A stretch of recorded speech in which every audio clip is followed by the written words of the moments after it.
Hello everyone, welcome to G centric. दोस्तों, आज के इस सेशन में हम लोग बात करेंगे गेट इलेक्ट्रॉनिक्स इंजीनियरिंग की प्रिपरेशन स्ट्रैटेजी के बारे में। दोस्तों, आज के सेशन का जो मुद्दा होगा तो इसमें हम सिलेबस की बात करेंगे। क्या सिलेबस है, मेजरली कौन कौन से सब्जेक्ट्स हैं और उनके पर्टिकुलरली जनरल जो वेटेज के बारे में भी हम लोग चर्चा करेंगे। हालांकि गेट सिलेबस के पॉइंट ऑफ व्यू से अगर हम बात करें तो बहुत सेलेक्टिव सिलेबस है गेट इलेक्ट्रॉनिक्स का और बहुत इंटरेस्टिंग भी उसे बनाया हुआ है। मतलब बेसिक से स्टार्ट करते हुए और एडवांस लेवल तक के सब्जेक्ट जो इंजीनियरिंग का एक तरह से हम बोलें निचोड़, वो गेट में रखा जाता है। तो जब आप तैयारी को शुरुआत करते हैं गेट की, तो जैसे मान लीजिए हमने इंजीनियरिंग की जब शुरुआत हम करते हैं फर्स्ट ईयर से, तो हो सकता है फर्स्ट ईयर थोड़ी सी हमें इंटरेस्टिंग लगती है क्योंकि वो एंट्रेंस एग्ज़ाम से काफ़ी कुछ रिलेटेड होती है।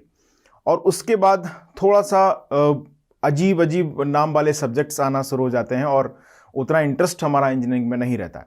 लेकिन जब हम बात करते हैं गेट के सिलेबस की, तो सोचिएगा उन सभी सब्जेक्ट्स में से कुछ चार्मिंग सब्जेक्ट्स उठाए गए और जो कि इंजीनियरिंग एप्लीकेशन के पॉइंट ऑफ व्यू से भी बहुत इंपॉर्टेंट थे और ओवरऑल जो उनका जो वे ऑफ लर्निंग है वो भी बहुत चार्मिंग हो।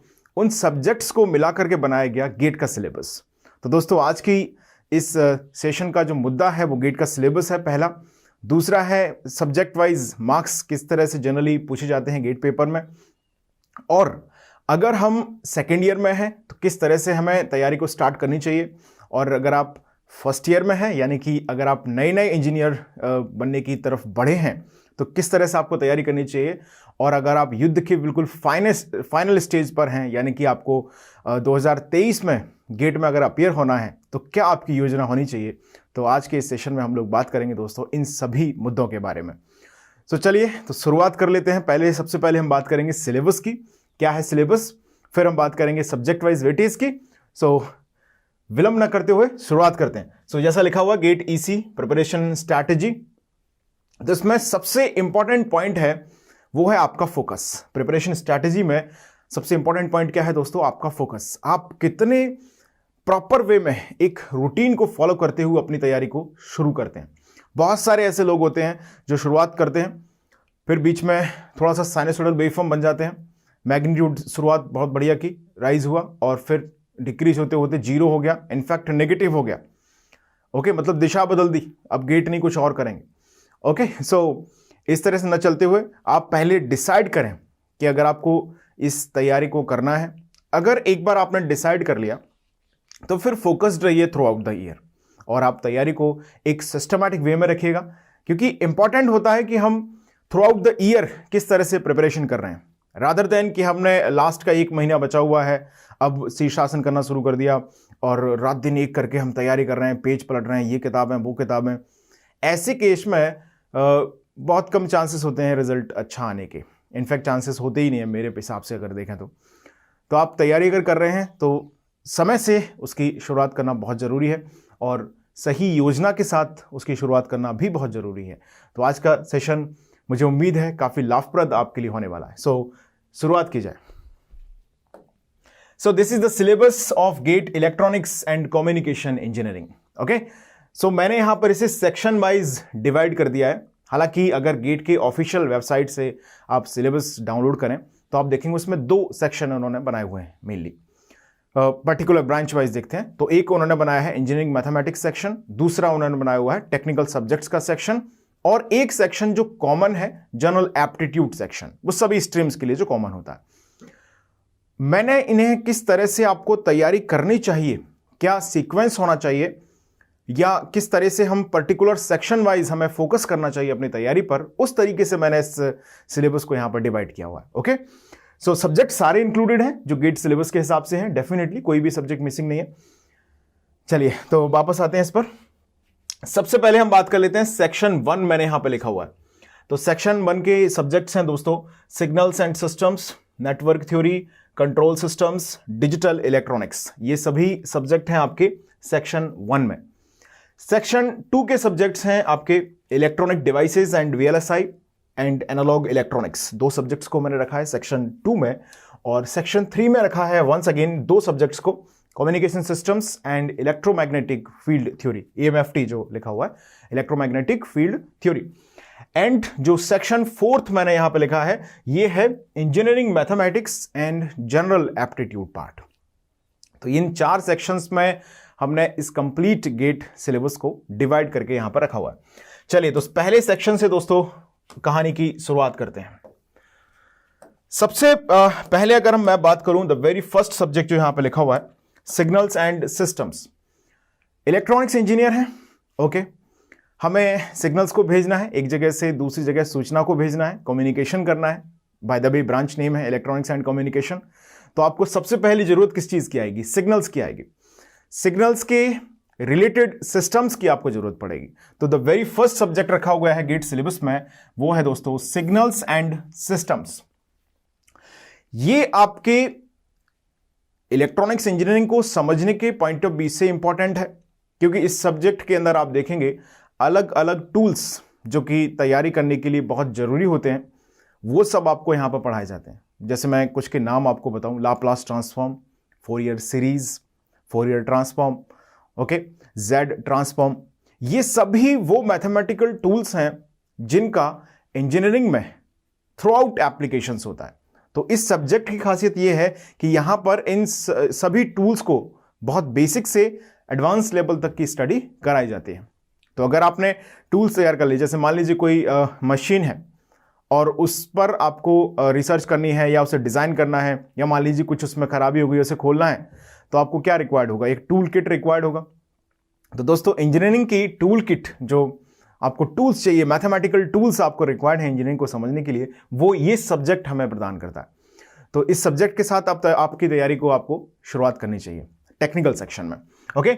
और वेटेज वाइज हम देखें, हालांकि एक चीज मैं एक डिस्क्लेमर आपको पहले बता दूं। डिस्क्लेमर ये है कि गेट एग्जामिनेशन में 100 मार्क्स का पेपर होगा। 100 मार्क्स के पेपर में से जो जनरल एप्टीट्यूड पार्ट है, जिसके अंदर 2 सेक्शन है, numerical ability and verbal ability, उसके अलावा जो बचा हुआ 85% पेपर है, उसके अंदर एक होता है ना बिल्कुल वेल डिफाइंड सब्जेक्ट वेटेज आपको नहीं दिया गया है। यानी कि कहीं मेंशन नहीं है कि ये सब्जेक्ट इतने मार्क्स में पूछा जाएगा। हम क्या करते हैं, हम पुराने ईयर्स के पेपर्स उठाते हैं, लास्ट 10 ईयर्स में क्या हुआ, लास्ट 10 ईयर्स में क्या हुआ, लास्ट 5 ईयर्स में क्या हुआ, रिसेंटली क्या चल रहा है, उसके बेसिस पर हम ये रियलाइज करते हैं कि जनरली इस सब्जेक्ट को इतने मार्क्स में ये लोग पूछ रहे हैं। और दोस्तों इस आस्किंग रेंज में बहुत ही एक्सेप्शनली वेरिएशंस देखा गया है। जनरली ये वेरिएशंस नहीं होता है, जनरली इसी रेंज में ये सब्जेक्ट्स पूछे जाते हैं। तो डिस्क्लेमर मैंने अपनी तरफ से अपना बता दिया है। तो अगर गेट 2023 जब आप लिखें तो हो सकता है कि इसमें जो सब्जेक्ट वेटेज मैंने बताया उनसे थोड़ा बहुत इधर उधर कुछ आए, तो आप मुझे बिलीव नहीं कर सकते, ओके। बिकॉज इसमें 85 मार्क्स में उन्होंने एक सेक्शन वाइज डिवीजन नहीं किया है। सो बात कर लेते हैं। हालांकि ये कोई बहुत डिफिकल्ट बात नहीं होगी। बताओ यार, इन्होंने बताया नहीं, ऐसा नहीं करेंगे एक ही सब्जेक्ट कहीं 85 मार्क्स में पूछ लें, बिल्कुल ऐसा नहीं होगा। सो सिग्नल्स एंड सिस्टम्स की अगर हम बात करें तो जनरली दोस्तों ये पूछा जाता है 8 से लेके 10-11 नंबर तक, 8 to 11 मार्क्स। अब आप जानते हैं गेट में 100 नंबर का पेपर है, तो हर एक मार्क्स जो है 1% का है। तो 8 से 11% मतलब बहुत इंपॉर्टेंट सब्जेक्ट है। और शुरुआत अगर आप यहां से करेंगे तो आप बाकी सब्जेक्ट्स को समझने में कोई आपको परेशानियां नहीं आएंगी, ओके। तो वेरी फर्स्ट सब्जेक्ट के तौर पर आप इसे ले सकते हैं। दूसरा, नेटवर्क थ्योरी। अब हमने रजिस्टर, इंडक्टर, कैपेसिटर, इन सभी को मिला के एक सिस्टम डिजाइन किया, ओके। अब इस सिस्टम की मैथमेटिकल एनालिसिस, मॉडलिंग किस तरह से की जाए, ये सभी बातें की जाती हैं इस सब्जेक्ट के अंदर। सो दोस्तों ये सब्जेक्ट भी वो सब्जेक्ट है जो आपको एनालॉग इलेक्ट्रॉनिक्स को समझने की क्षमता आपकी बढ़ाएगा, आपकी अंडरस्टैंडिंग अच्छी करेगा, और कहीं ना कहीं आप देखें तो पर्टिकुलर सेक्शंस में, EMFT में भी ये आपको हेल्पफुल रहेगा। तो this subject is the second subject. और इसका वेटेज देखें तो वेटेज भी दोस्तों सिग्निफिकेंटली गुड वेटेज इसका है। 9 और 10 मार्क्स जनरली पूछ लेते हैं। हम इसे थोड़ा सा सेफ जोन में लिखें तो मैं लिख दूं इसको 8 से 10 नंबर, जनरली इस रेंज में आपसे पूछ लिया जाता है। अच्छी बात यह है कि नेटवर्क थ्योरी के जो क्वेश्चंस हैं, अगर आपने systematically from the very basic to desirable level तक उसे अगर समझ लिया है, सीख लिया है, पढ़ लिया है, तो आपके सारे के सारे क्वेश्चंस आप नेटवर्क थ्योरी के उसमें अटेम्प्ट कर सकते हो गेट पेपर में, तो स्कोरिंग भी है एक तरह से। तीसरा हमारा सब्जेक्ट, हम चाहें तो डिजिटल इलेक्ट्रॉनिक्स पढ़ सकते हैं वहां पर, या हम चाहें तो कंट्रोल सिस्टम्स को भी पढ़ सकते हैं। कंट्रोल सिस्टम थोड़ा सा इंटरेस्टिंग होता है, ओके, ग्राफ वगैरह बन रहे हैं और थोड़ा सा मज़ेदार सा इसका स्टार्टिंग से लेके आप लास्ट देखें तो पूरा इंटरेस्टिंग वे में इसे डील किया जाता है। तो ये सब्जेक्ट भी आप तीसरे सब्जेक्ट के तौर पर इसे लेके आ सकते हैं। और इसका वेटेज देखें तो वेटेज भी दोस्तों सिग्निफिकेंटली हाई है। That means I can say कि ये 8 से 11 नंबर तक इलेक्ट्रॉनिक्स पेपर में कवर कर लेता है, ओके। और अब हम बात करते हैं फोर्थ सब्जेक्ट यानी कि डिजिटल इलेक्ट्रॉनिक्स की। तो दोस्तों digital electronics generally GATE electronics में कवर करता है 6 से लेके 8 नंबर, 6 to 8 मार्क्स। तो ये 4 सब्जेक्ट वो सब्जेक्ट्स हैं जिनसे आप गेट 2023 के अगर आप कैंडिडेट हैं तो आप इन 4 सब्जेक्ट्स पर अपनी कमांड बनाइएगा। क्योंकि इसका कारण क्या है, इसके जो 3 सब्जेक्ट्स मैं लिख रहा हूं 2, 3, 4, ये 3 सब्जेक्ट वो हैं जिनमें आप 100% स्कोर कर सकते हैं। 100% इन द सेंस इनका जो वैल्यू वेटेज है उसमें आप 100% ला सकते हैं। जैसे कि मान लीजिए मैंने बोला कि भाई नेटवर्क थ्योरी जो है 9 नंबर का आया, कंट्रोल सिस्टम अगर मान लीजिए 11 नंबर का आया और डिजिटल मान लीजिए 6 नंबर का आया, तो अगर हम देखें इसमें तो 9, 11, 6 यानी कि लगभग 26 मार्क्स हो गए। तो ये 26 मार्क्स वो 26 मार्क्स हैं जिसमें से आप कंप्लीट 26 ला सकते हैं, ओके। पूरे सिलेबस में ये बहुत बेनिफिट है इन 3 सब्जेक्ट्स का। आप जब पढ़ेंगे इन सब्जेक्ट को तो आप ये रियलाइज करेंगे कि ये 3 सब्जेक्ट्स की बहुत इंपॉर्टेंस है, ओके। तो ये हो गए आपके स्कोरिंग, मतलब गेट में नैया पार लगाने के लिए ये 3 सब्जेक्ट बहुत डिजायरेबल हैं। इनको कोई छोड़ के जा रहा है तो वो तो अच्छी डिसीजन नहीं है, बिल्कुल भी नहीं है, ओके। आप इनको मैं सजेस्ट करूंगा कि बहुत कमांड के साथ इनको सीखें और प्रॉपर इनको सीखें, जिससे कि आपके ये जो 25-26 नंबर ये कवर करते हैं वो आपके ऑलमोस्ट डन हो जाएं। अब इस सब्जेक्ट को मैंने थोड़ा अलग क्यों रखा है, आप इलेक्ट्रॉनिक्स इंजीनियर हैं, सो ऑब्वियसली आपके में अगर मैं बात करूं 8 से 11 नंबर में ये आता है तो सपोज 3 to 4 मार्क्स एटलीस्ट, 4 से 5 नंबर तक का अगर हम बोलें तो ये इजी टू मॉडरेट के बीच में आएगा। लेकिन 2-3 नंबर का इस सब्जेक्ट को वो ठीक ठाक लेवल पर आपसे पूछेंगे। तो इसके लिए थोड़ा सा आपको सही तरीके से इस सब्जेक्ट को ढंग से प्रिपेयर करने की जरूरत है। तो बात समझ गए आप, सिग्नल्स एंड सिस्टम्स की कहानी क्या कहती है। ये इजी क्वेश्चंस भी बनाएगा कुछ आपके लिए, ओके, कुछ बनाएगा मॉडरेट। तो अगर हम देखें तो इजी टू मॉडरेट वाला जो सेक्शन है उसमें ये 50% से ज्यादा इसके क्वेश्चंस पूछ लिए जाएंगे और थोड़ा सा टफ सेक्शन भी इसमें फ्रेम किया जाएगा। तो उसके लिए भी आप मेंटली थोड़ा सा प्रिपेयर जरूर रहिएगा। तो ये 4 सब्जेक्ट हमारे हो गए, ओके। अब हम बात करते हैं सेक्शन 2 की। दूसरे सेक्शन में कौन कौन से सब्जेक्ट्स रखे गए हैं। दूसरे सेक्शन में है आपके इलेक्ट्रॉनिक्स के subject, that is electronic devices. इनमें दोनों में इलेक्ट्रॉनिक वर्ड यूज किया है, इसलिए मैंने बोला इलेक्ट्रॉनिक्स के सब्जेक्ट, ये सभी इलेक्ट्रॉनिक्स के सब्जेक्ट हैं, okay. So electronic devices and VLSI, this is also very important subject और एक कोर सब्जेक्ट है। आप अगर कहीं एडमिशन लेने के लिए भी जाते हैं किसी आईआईटी में, जैसे आपने ऐसी कोई ब्रांच सेलेक्ट की, लाइक हालांकि आपने नाम नहीं भी सुने हो, तो इंटीग्रेटेड इलेक्ट्रॉनिक्स हो गया या वीएलएसआई हो गया, इन सभी जो इलेक्ट्रॉनिक्स फील्ड की ब्रांचेस हैं उनको अगर आप वहां पर चूज करते हैं किसी भी आईआईटी में एडमिशन लेने के लिए, तो इंटरव्यू के दौरान बहुत चांसेस हैं कि आपको क्वेश्चंस ईडीसी से वहां पर पूछे जाएं। तो ये subject examination point of view से तो इंपॉर्टेंट है ही, साथ ही ये एक आपके इंटरव्यू के हिसाब से अगर हम देखें, आपका अगर ब्रांच सिलेक्शन वो है जो इस ब्रांच से रिलेटेड है और चांसेस होते हैं, क्योंकि अगर प्लेसमेंट वाइज देखें, करियर वाइज देखें, तो इससे रिलेटेड जो ब्रांचेस हैं उनमें बहुत अच्छे करियर ऑप्शंस मिलते हैं। तो स्टूडेंट्स जनरली इसको सेलेक्ट करते हैं जो अच्छी रैंक लेके आते हैं। तो आपको इस सब्जेक्ट को बिल्कुल भी दरकिनार नहीं करना है, बहुत तरीके से आप पढ़िएगा। अभी से आप शुरुआत कर रहे हैं तैयारी की तो इनफ टाइम आपके पास है, बिल्कुल तरीके से आप अभी से लग जाइएगा। सो मार्क्स वेटेज की अगर मैं बात करूं दोस्तों, तो वंस अगेन मैं कहना चाहूंगा यहां पर कि 9 to 12 मार्क्स अबाउट ये कवर करेगा और लगभग इतने ही मार्क्स 9 to 12 मार्क्स आप बोल सकते हैं एनालॉग इलेक्ट्रॉनिक्स भी कवर करेगा। मतलब अगर हम इन दोनों को जोड़ लें, ये सब्जेक्ट जैसे बेसिकली कैसे वो फ्रेम करते हैं क्वेश्चन इस पर कि किसी ईयर में मान लीजिए ईडीसी के ज्यादा क्वेश्चन पूछ लिए तो उस ईयर वो एनालॉग में थोड़े से कम पूछेंगे, क्योंकि ये दोनों सब्जेक्ट जो है इंटर रिलेटेड भी हैं। ऐसे आप समझिएगा, यहां पर हम पढ़ते हैं डिवाइसेस, इलेक्ट्रॉनिक डिवाइसेस नाम है ना इसका, यहां पर हम क्या पढ़ते हैं, डिवाइसेस पढ़ते हैं। और दोस्तों उन डिवाइसेस का एप्लीकेशन, मतलब उनको यूज करके किस तरह से हम अलग अलग सर्किट्स बना सकते हैं। जैसे कि एम्पलीफायर हमको बनाना हो तो कैसे बनाएंगे, डिवाइसेस को यूज करेंगे और एनालॉग इलेक्ट्रॉनिक्स के कॉन्सेप्ट को यूज करेंगे और वहां पर हम इसका एप्लीकेशन डिजाइन कर देंगे। तो ये है डिवाइसेस सेक्शन, ये एप्लीकेशन सेक्शन। तो ये दोनों एक दूसरे से इंटर रिलेटेड भी हैं एक तरह से देखें तो। और साथ में हम अगर ये देखें तो किसी ईयर में मान लीजिए आपको ईडीसी उन्होंने 12 नंबर का पूछ लिया, तो दोस्तों उस ईयर में हो सकता है कि आप किससे एनालॉग सिर्फ 5-6 नंबर का वो पूछें। अब मान लीजिए किसी ईयर में उनका मन किया कि आपसे एनालॉग 10-12 नंबर का पूछ लिया, तो ईडीसी फिर वहां पर 6-7 नंबर का ही वो पूछें। तो लगभग हम बोल सकते हैं इन दोनों में अगर मैं काउंट करूं तो लगभग आप बोल सकते हैं कि ये 16 से लेके 20 नंबर तक का सेक्शन दोनों मिलके कवर कर सकते हैं। बात आपको समझ में आ रही है इतनी? देखिए यहां पर अगर हम देखें तो ये 25 से लेके हाईएस्ट 32-33 नंबर तक मैं मान सकता हूं कि इतना ये कवर कर सकते हैं। ओके, अब कभी ज्यादा भी आ सकता है इन चारों को सम करके अगर हम देखें तो एटलीस्ट 25 कहीं नहीं गया है।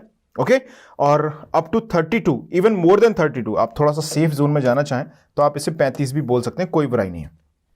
ओके, तो ये हमारे 2 सेक्शंस यहां पर हुए। अब हम बात करते हैं किसकी, EMFT एंड कम्युनिकेशन सिस्टम्स। सो ये भी कोर सब्जेक्ट्स में कंसिडर किए जाते हैं इलेक्ट्रॉनिक्स के। तो इसमें से अगर हम बात करते हैं कम्युनिकेशन सिस्टम्स की, तो this is also a very good subject. Electronics engineering का दूसरा जो फेज है, जैसे एक फेज हमारा हो गया इलेक्ट्रॉनिक डिवाइसेस एंड VLSI। सो एक तरह की ब्रांचेस में एडमिशन लेने के लिए आपको इससे प्रिपेयर करना होगा, और दूसरे तरह की branches like signal processing branch हो गया या कम्युनिकेशन सिस्टम ब्रांचेस हो गया, तो वहां पर अगर आपको एडमिशन के पॉइंट ऑफ व्यू से सोचना है IIT में, तो आपको इसे इंटरव्यू के पॉइंट ऑफ व्यू से भी हम इसे इंपॉर्टेंट मान सकते हैं। लेकिन दोस्तों थोड़ा सा ध्यान रखिएगा, अभी हमारा मुद्दा इंटरव्यू नहीं है, पहले हमारा गेट का एग्जाम होगा। ओके, फिर उस गेट एग्जाम में एक अच्छी रैंक आएगी, और उस अच्छी रैंक आने से लेके एडमिशन तक का जो समय है वो लगभग 2 महीने का होता है जनरली। 1 महीना तो 1-1.5 महीना तो आप मिनिमम मान लीजिए। तो इस दौरान हम अगर अच्छी रैंक लेके आते हैं तो हम जिस ब्रांच में जाने के लिए प्लान कर सकते हैं, तो उसके लिए हम पर्टिकुलरली उस सब्जेक्ट का इंटरव्यू के तरीके से उसको पढ़ सकते हैं। तो आपका पहला जो कंसर्न है वो होना चाहिए क्या, स्कोर करना। तो गेट में स्कोर करना प्रायोरिटी है। अब हमने तैयारी कर ली इंटरव्यू की, समझ रहे हो आप, मतलब आप क्रिकेट खेलना सीख रहे हो और टी-शर्ट खरीद रहे हो इंटरनेशनल जो टीम है उसकी। मेरी बात समझ गए होंगे आप, है ना? तो मेरा कहने का मतलब यह है कि पहले हमारा स्टेप 1 है qualify the GATE with a decent score, जिससे कि IIT आपको कॉल करें, तभी ना इंटरव्यू होगा। तो ऑब्वियस है, तो पहले आपका पॉइंट ऑफ पूरा जो फोकस हो वो कहां पर हो, इन सब्जेक्ट्स को गेट के पॉइंट ऑफ व्यू से प्रिपेयर करने पर। चलिए वापस मुद्दे पर लौटते हैं। कम्युनिकेशन सिस्टम्स की अगर मैं बात करता हूं दोस्तों, तो कम्युनिकेशन सिस्टम्स जनरली पूछा जाएगा आपसे 10+ मार्क्स का। सो I can say 10 to 15 marks ये कवर कर सकता है। और इलेक्ट्रोमैग्नेटिक फील्ड थ्योरी जो है वो 8 से लेके 11 नंबर तक यहां पर कवर कर सकता है। तो अबाउट आप बोल सकते हैं यहां पर कि ये 20 मार्क्स या 23-24 मार्क्स का सेक्शन है। जो सेक्शन आपका क्या नाम है इसका, 3। तो ये आपका 20 से लेके 23 नंबर तक का सेक्शन है। डिस्क्लेमर मैंने ऑलरेडी डाल दिया है कि थोड़ा सा वेरिएशन या कहीं भी कुछ भी हो सकता है, जनरली देखा गया ऐसा। ओके, चलिए अब आते हैं हम दोस्तों सेक्शन नंबर 4 पर। तो इसमें मजेदार प्लस आसान चीजें बैठी हुई हैं सेक्शन 4 के अंदर, और वेटेज वाइज देखें ना तो भाई साहब इन सभी पर भारी पड़ने वाला है। देखते हैं जरा, इंजीनियरिंग मैथमेटिक्स नाम लगा हुआ है engineering, and we are engineer. Okay, so जब हम बात करते हैं, आपने एंट्रेंस एग्जाम दिया JEE मेंस एडवांस, उसी के समय से आपने मैथमेटिक्स पढ़ा हुआ है। ओके, तो मैथमेटिक्स जब आप इंजीनियरिंग में पढ़ते हैं तो हर सेक्शन में, चाहे वो M1 हो, M2 हो, M3 हो, कहीं ना कहीं आप इनडायरेक्टली इस गेट के मैथमेटिक्स को पढ़ते रहते हैं। तो पहली बात तो ये है कि हम ऑलरेडी इंजीनियरिंग फील्ड में आए हैं तो मैथमेटिक्स में इतने फेमिलियर तो हम हैं ही, पहली चीज। दूसरी चीज, यहां पर इसका वेटेज भी बहुत डिसेंट वेटेज है, हालांकि बहुत वेल डिफाइंड नहीं है, लेकिन जनरली ये लगभग आप देखें 12 to 15 मार्क्स यहां पर कवर करता है। 12 to 15 मार्क्स आपका इंजीनियरिंग मैथमेटिक्स सेक्शन यहां पर कवर करेगा। तो 12 से 15 नंबर ये ऐसे मार्क्स हैं जो एकदम सॉलिड मार्क्स हैं, मतलब इनमें कोई ऊपर नीचे नहीं हो सकता अगर आपने इंजीनियरिंग मैथमेटिक्स को ढंग से पढ़ लिया। क्योंकि इसमें अच्छी बात यह है कि यहां पर क्वेश्चंस जो है वो इजी से लेकर मॉडरेट लेवल तक के फॉर्म किए जाते हैं। अब बात कर लेते हैं दोस्तों जनरल एप्टीट्यूड सेक्शन की। तो जनरल एप्टीट्यूड सेक्शन की अगर मैं बात करूं तो इसका मार्क्स वेटेज फिक्स है, जो कि है 15 नंबर का, 15 मार्क्स। इसमें कोई भी किंतु परंतु नहीं है, ये फिक्स है। तो अब दोस्तों देखो, इस 15 में ये 12 जोड़ दें तो 27 हो जाएगा, 27 2 और 15 पूरे आ गया तो 30, 27 to 30 मार्क्स। ये 2 पेयर सब्जेक्ट्स आपको दे सकते हैं। तो ये हमारा हो गया कंप्लीट एनालिसिस। इस पूरे को एक फ्रेम में मैं लेके आता हूं, कोशिश करता हूं। देखिए भाई, ये हमारा हो गया कंप्लीट गेट इलेक्ट्रॉनिक्स सिलेबस जो आपके सामने अभी लिखा हुआ है। तो हमने क्या बात यहां से समझी? हमने यहां से समझी कि ये है एक स्कोरिंग सेक्शन, पहला स्कोरिंग सेक्शन हमारा, दूसरा स्कोरिंग सेक्शन हमारा। इस पर आपको महारत हासिल करना जरूरी है गेट में बहुत अच्छे स्कोर के लिए, मैथमेटिक्स एंड एप्टीट्यूड। दूसरा सेक्शन हमारा है ये।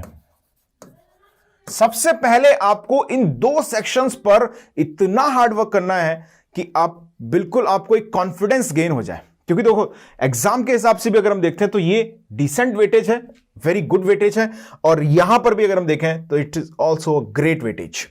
तो ये 2 सेक्शन आपको शुरुआत से एकदम तोड़ फोड़ मचा देनी है इनमें, मतलब तैयारी भी करनी है, रिवाइज भी करना है। लेकिन ध्यान से सुनिएगा मेरी पूरी बात को, इसका मतलब ये नहीं है कि पूरे साल 6 महीने ये 6 महीने ये ऐसा कहीं नहीं लिखा हुआ है, और बिल्कुल भी ये नहीं करना है। मेरी बात समझ गए आप? तो आपको डेफिनेटली इन पर भी स्विच करना है, लेकिन इन सब्जेक्ट से आप गेट के एक सेफ जोन स्कोर में एंट्री कर सकते हैं।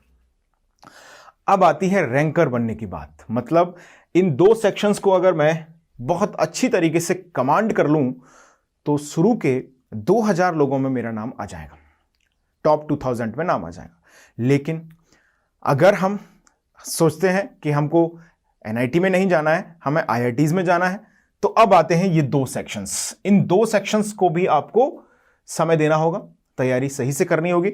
अब यहां से आपके आईआईटी में एंट्री के दरवाजे खुलना शुरू हो जाएंगे। तो शुरुआत आप फिर यहां से कर सकते हैं। ये दोनों सब्जेक्ट बहुत इंटर रिलेटेड है, मार्क्स वेटेज भी बहुत शानदार है इनका, 20 नंबर तक लगभग फ्रेम होते हैं इस पर क्वेश्चन। तो इन 2 सब्जेक्ट को बहुत स्ट्रांगली क्वालिटेटिवली आप प्रिपेयर कीजिएगा। दोस्तों, अगर मैं किसी दूसरी ब्रांच जैसे इलेक्ट्रिकल हो गया या सिविल इंजीनियरिंग हो गया, आपको हालांकि उनसे कोई मतलब नहीं है, लेकिन अगर आप उनका सिलेबस एक बार देख लें तो आप ये रियलाइज करेंगे you are in the good branch. Okay, क्योंकि उसमें सिलेबस को प्रॉपर डिटेल में भी पढ़ना होता है, उनका सिलेबस भी काफी ज्यादा होता है।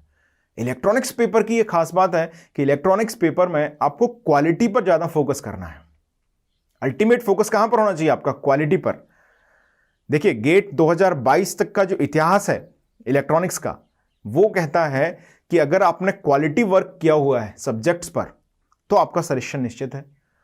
और आपने क्वांटिटी बनाया हुआ है, मतलब 10 के 10 सब्जेक्ट हमने पढ़ रखे हैं, लेकिन कोई अगर एक क्वेश्चन पूछ दे तो सांस फूल जाती है हमारी। हमको लगता है कि क्या मालूम ये उसी सब्जेक्ट का है क्या जिसकी बात हो रही थी अभी, है ना? इस स्थिति तक हम पहुंच जाते हैं। तो विश्वास मानिए आप थोड़ी सी गलत दिशा में जा रहे हैं। आपको क्वालिटी वाइज फोकस करना है अपनी अंडरस्टैंडिंग पर, पहली चीज। दूसरी चीज, क्वालिटी के नाम पर अपने साथ ठगी नहीं करनी है। मतलब एक सब्जेक्ट उठाया सिग्नल सिस्टम, क्वालिटी इंप्रूव कर रहे हैं 3 महीने तक, फिर क्वालिटी रह जाएगी हाथ में, है ना? बात समझ के मेरी? तो आपको एक इंटेलिजेंट वर्क करना है। देखिए, एग्जाम गेट का जो नाम है वो टेस्ट इन इंजीनियरिंग नहीं है, graduate aptitude test in engineering है। सो एप्टीट्यूड का मतलब ये वाला एप्टीट्यूड नहीं है वहां पर। एप्टीट्यूड का मतलब है इंजीनियरिंग का एप्टीट्यूड। बेसिकली आपने इंजीनियरिंग को कैसे लर्निंग की और कितने स्मार्ट वर्क के लिए आप जाने जाते हैं। तो आपको स्मार्ट वर्क पर ऐसे ध्यान देना है, सब्जेक्ट को रिवीजन भी करना है समय से, और उसे प्रॉपर जो नया सब्जेक्ट जरूरत है उसे भी हमें तैयार करते रहना है। तो सब्जेक्ट में डिफिकल्टी लेवल्स हमने ऑलमोस्ट डिस्कस कर लिए हैं। देखिए यहाँ पर ज़्यादातर सेक्शन जो है सिग्नल सिस्टम्स को छोड़ दें तो वो तीनों सब्जेक्ट ऐसे हैं जो इजी टू मॉडरेट लेवल्स के क्वेश्चन फ्रेम करते हैं। Exceptions are always there. आप ऐसे समझ लीजिए गेट का टेक्निकल सेक्शन का subject is like chemistry, okay. Exception will be there कि आप ये नहीं बोल सकते कि सर कंट्रोल सिस्टम में एक बार ऐसा बढ़िया सा क्वेश्चन आया था, आप बोल रहे हो आसान आता है। मैं बात कर रहा हूं उस 99% की, आप बात कर रहे हैं उस 1% की, ओके। तो हम उसी के हिसाब से चल सकते हैं जो most of the time happening है। बाकी तो फिर आइडियल स्थिति तो ये है कि यहां से शुरू करो, यहां तक जाओ, सारे सब्जेक्ट बहुत प्रॉपर पढ़ लो, एक लाइन में खत्म हो गई सारी स्ट्रैटेजी। यहां से शुरू करो, यहां तक जाओ, सारे सब्जेक्ट सही से पढ़ लो, खत्म, यही स्ट्रैटेजी है। लेकिन एक्चुअली हमें प्रैक्टिकल वे में सोचना है, हम दुनिया में रह रहे हैं, तो दुनिया के हिसाब से देखें तो हमें एक प्लानिंग की जरूरत पड़ती है। तो वो प्लानिंग मैंने आपके सामने डिस्कस कर दी है। किसी भी सब्जेक्ट में मैं डरा नहीं रहा हूं, फिर से मैं आपको बोलूं कि मैं बिल्कुल नहीं बोल रहा कि हुआ सब्जेक्ट है कम्युनिकेशन, ईएमएफटी या ईडीसी कैसे पढ़ोगे, ये तो साइंटिस्ट लोग पढ़ते हैं। बिल्कुल भी ऐसा नहीं है। आपको शुरुआत करनी है। देखिए आपने अगर इन सेक्शंस को पढ़ लिया सही से तो कॉन्फिडेंस गेन आपका हो गया। अब कॉन्फिडेंस गेन हो गया तो आपको एक अपनी तैयारी के लिए आप एक थोड़ा सा सिक्योर हैं, इनसिक्योरिटीज की फीलिंग आपको नहीं आ रही है, एक सिक्योर है आप कि सेफ जोन में आप जा रहे हैं। साथ में आपने इनका रिवीजन जारी रखा और इन सब्जेक्ट्स को उठाना शुरू कर दिया, और धीरे धीरे करके ये सब्जेक्ट भी कंप्लीट हुए। अब इनका भी रिवीजन चल रहा है साथ में, और पूरा सिलेबस आप प्रॉपरली रिकॉल कर रहे हैं समय पर, और टेस्ट आप दे रहे हैं। बात समझ में आ गई? तो यहां पर क्वेश्चन सेक्शन फ्रेम होंगे इजी, मॉडरेट, टफ। यहां पर फ्रेम होंगे इजी, मॉडरेट, टफ। यहां पर जनरली जो मैं समझता हूं अपने लेवल पर easy to moderate section frame होंगे। यहां पर इजी टू मॉडरेट का वेटेज थोड़ा ज्यादा होगा। टफ क्वेश्चंस भी यहां पर थोड़े बहुत फ्रेम होने की संभावनाएं हैं। ये हमने बात कर ली लगभग।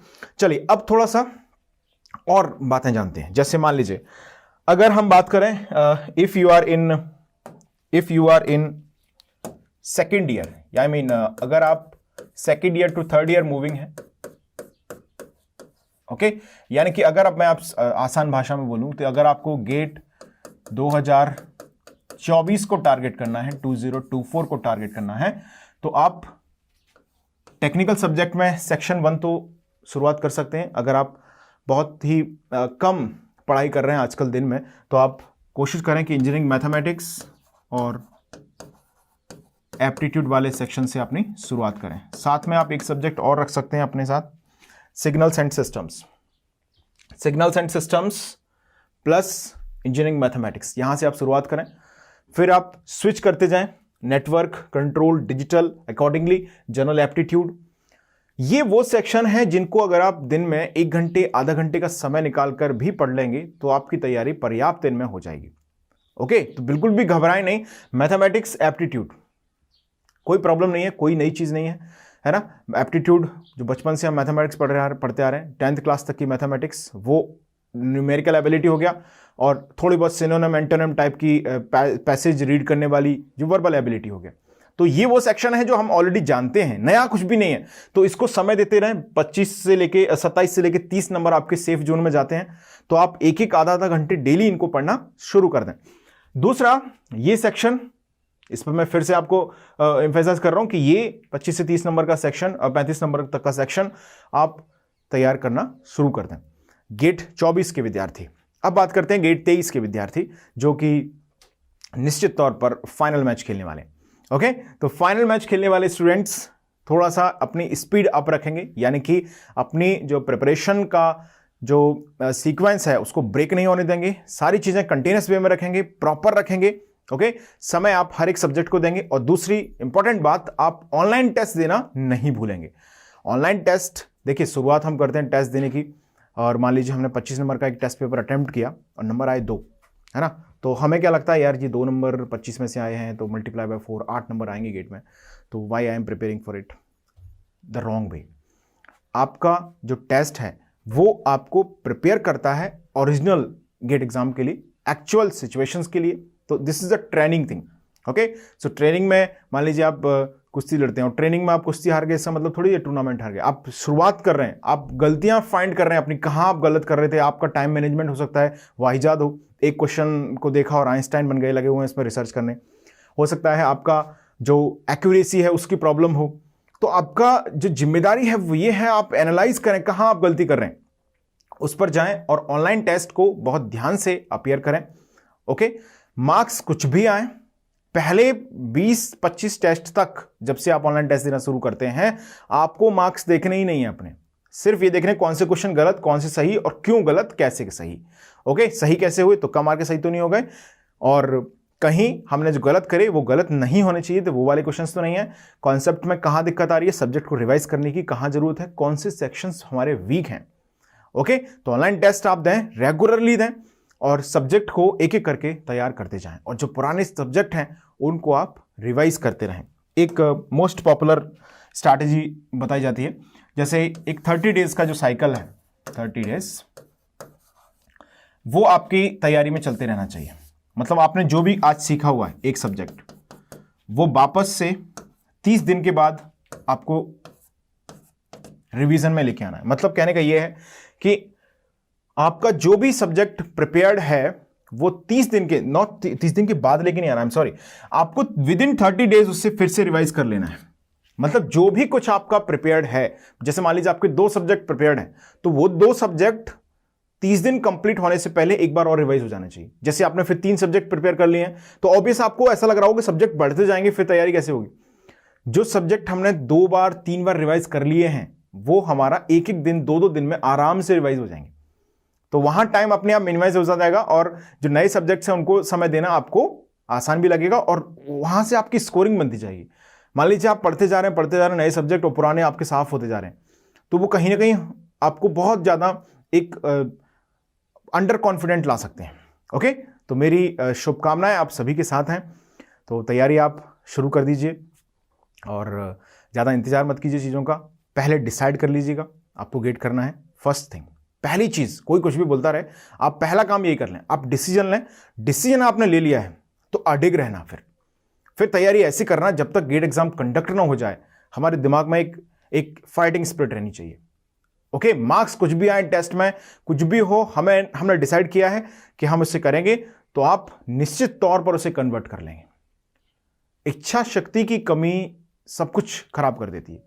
मजबूत इच्छा शक्ति के साथ आप तैयारी कीजिए। मेरी शुभकामनाएं आप सभी के साथ हैं।